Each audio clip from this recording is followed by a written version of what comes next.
Salah satu faktor penting dalam penyelesaian skripsi adalah data, dan data harus ditabulasikan dengan baik untuk bisa dianalisis, sehingga penting untuk mengetahui cara tabulasi data.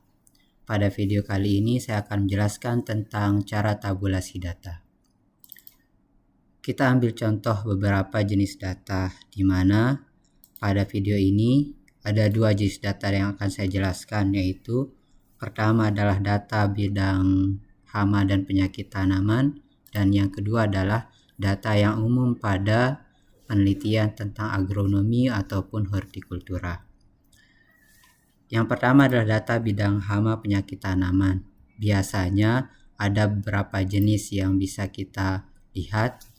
Pada contoh data ini adalah pada baris pertama itu ada komponen-komponen data yang perlu kita masukkan, yaitu pengamatan keberapa, karena biasanya tidak hanya dilakukan satu kali pengamatan saja, kemudian blok yang digunakan, lalu perlakuan apa saja, kemudian ini adalah hasil identifikasi jenis serangga yang ditemukan pada setiap pengamatan. Di sini saya contohkan satu jenis pengamatan saja, yaitu pengamatan keempat, di mana terdapat 5 blok atau ulangan, dan perlakuan yang digunakan ada 3, yaitu tumpang sari 1, 2, dan 3. Nah, perlu diperhatikan bahwa setiap sel pada Excel ini harus terisi agar bisa kita tabulasi dengan baik. Nah, di sini yang perlu kita perhatikan juga adalah bahwa komponen-komponen ini harus dimasukkan, sehingga nanti kita bisa melakukan ada yang dinamakan dengan pivot table.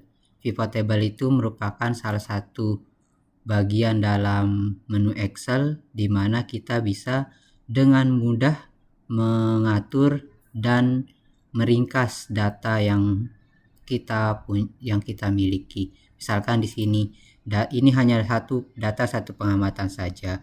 Jadi nanti ketika data tersebut ada sekian kali pengamatan, maka kita bisa mengaturnya dengan mudah.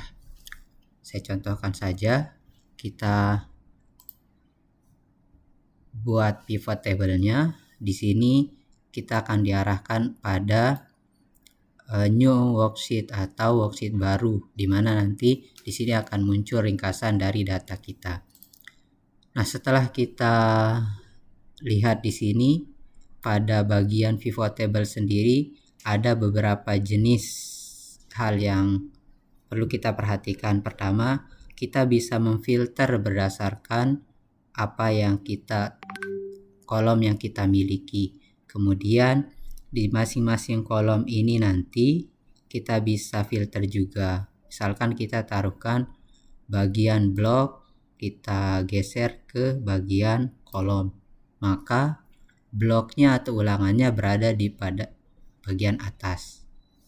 Kalau kita geser pada bagian row, bloknya ada di bagian kiri. Nah, kemudian perlakuan kita bisa atur juga, misalkan di bagian row-nya. Kemudian nanti di sini bagian kolom kita bisa lihat masing-masing urdunya, urdu apa saja yang kita temukan. Lalu pada nilai atau values itu kita tambahkan jumlah individu. Maka nanti akan keluar seperti ini. Bisa kita lihat di sini bahwa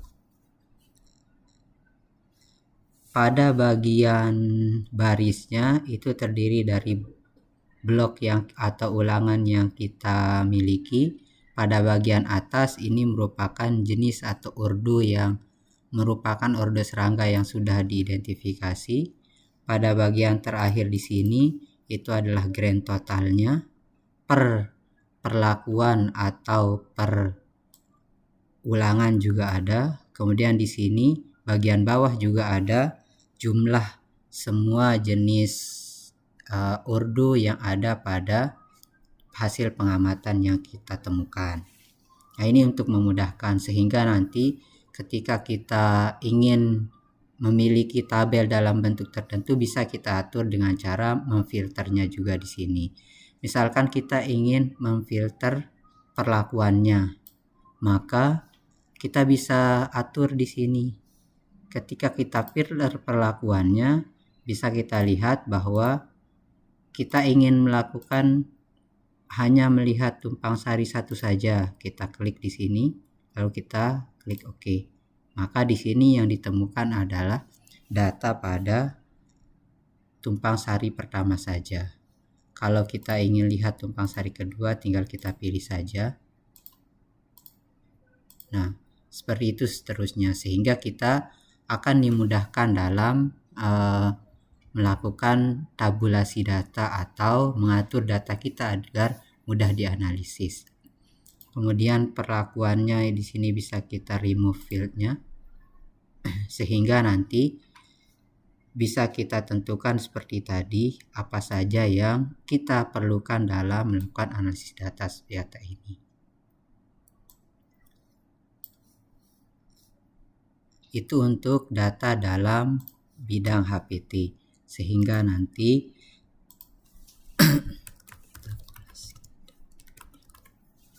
kita akan bisa dengan mudah menganalisis sesuai dengan apa yang kita harapkan. Ada banyak sekali jenis analisis dan nanti akan saya sampaikan pada video-video selanjutnya. Video selanjutnya juga nanti akan saya bahas data dalam bidang agronomi, sehingga nanti silakan saksikan video selanjutnya. Itu saja. Terima kasih.